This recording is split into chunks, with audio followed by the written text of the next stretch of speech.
আসসালামু আলাইকুম, সবাই কেমন আছেন? আশা করি সবাই আল্লাহর রহমতে ভালো আছেন। চলে এলাম আজকে নতুন আরেকটি ভিডিও নিয়ে।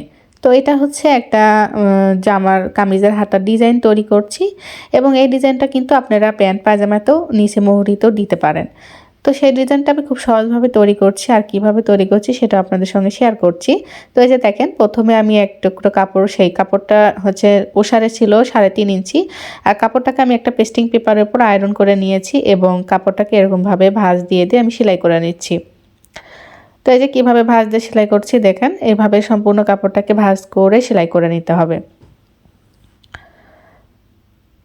তো ডিজাইনটা খুবই সুন্দর, ইউনিক। আপনারা যে কোনো প্যান্ট পায়জামাতে নিচের দিকে এরকম ডিজাইন করতে পারেন, কিংবা কামিজের হাতাতে এরকম সুন্দর ডিজাইন করতে পারেন। তো এরপর আমি একটা সাদা কালার লেস নিয়েছি, আর লেসটা আমি হচ্ছে সেলাই করা যে কাপড়টা আছে তার উপর বসে নিচ্ছি। তো এই লেসটা আমি দুই পাশ থেকে বসিয়ে নিব। এই দেখেন, এইভাবে লেসটাকে বসিয়ে নিব।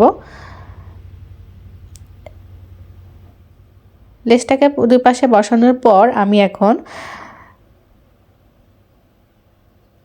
হাতার যে কাপড় থাকবে সেই কাপড়ের সঙ্গে এটা অ্যাটাচ করে নেব। তো এই যে হাতার কাপড়টাকে নিয়ে নিলাম, এখন এই যে ভাঁজ করে দিয়ে আমি একটু পরিমাণে ফাঁকা রেখে তারপরে হচ্ছে এটাকে উপর দিয়ে সেলাই করে দেব। যে কোনো গজ কাপড়ে যদি আমরা সাধারণত একটু লেস দিয়ে ডিজাইন করি, তাহলে কিন্তু গজ কাপড়ের জামাটা দেখতে বা পায়জামাটা দেখতে রেডিমেডের মতো মনে হয়, এবং দেখতে কিন্তু অনেকটা সুন্দর লাগে, গর্জিয়াস লাগে। তো সিম্পলভাবে এরকম লেস দিয়ে আপনারা চেষ্টা করবেন প্রতিটা গজ কাপড়ে এরকম ডিজাইন করার, তাহলে অনেক সুন্দর লাগবে।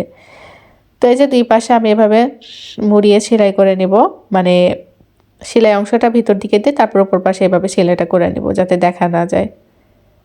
তো যারা আমার ভিডিওটি দেখছেন তারা প্লিজ আমার ভিডিওটি লাইক করে দিবেন, আর আমার চ্যানেলটি সাবস্ক্রাইব করে আমার পাশে থাকবেন। যারা অলরেডি কাজটি করে দিয়েছেন তাদেরকে অসংখ্য অসংখ্য ধন্যবাদ। তো এই তো লেস লাগানো হয়ে গেল। এখন আমি এখানে 2.5 ইঞ্চি লম্বা এবং 2.5 ইঞ্চি ওসার একটা কাপড় নিয়েছি। সেই কাপড়টাকে এরকম তিনকোনা ভাঁজ করে আমি এই দেখেন একটু গ্যাপ রেখে তারপরে সেলাই করে দিচ্ছি। তো এরকমভাবে আমি কয়েক টুকরো কাপড় ভাঁজ করে করে এভাবে সেলাই করে দেব।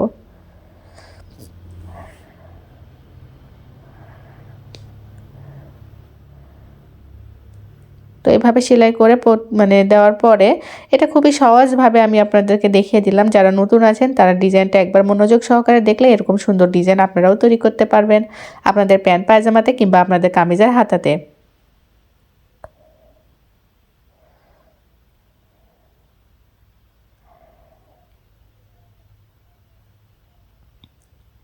তো এই যে তৈরি করা হয়ে যাচ্ছে।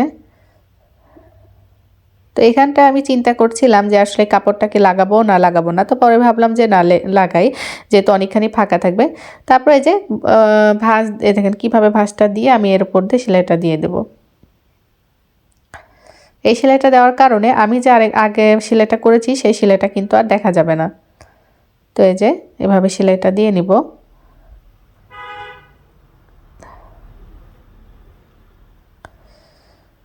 আর এখন আমি কি করব, এই যে এভাবে উল্টে নিয়ে উপর দিয়ে আরেকটা চাপ সেলাই দিয়ে নিব। এটা থাকবে নিচের দিকে, হাতার নিচের অংশে এটা থাকবে, কিংবা পায়ের নিচের দিকে এটা থাকবে এই অংশটা। তো এই যে এখানে আমি এভাবে ভাঁজ সিস্টেম করে নিয়ে একটু ভাঁজ করে দিয়ে তারপর সেলাইটা করে নিলাম।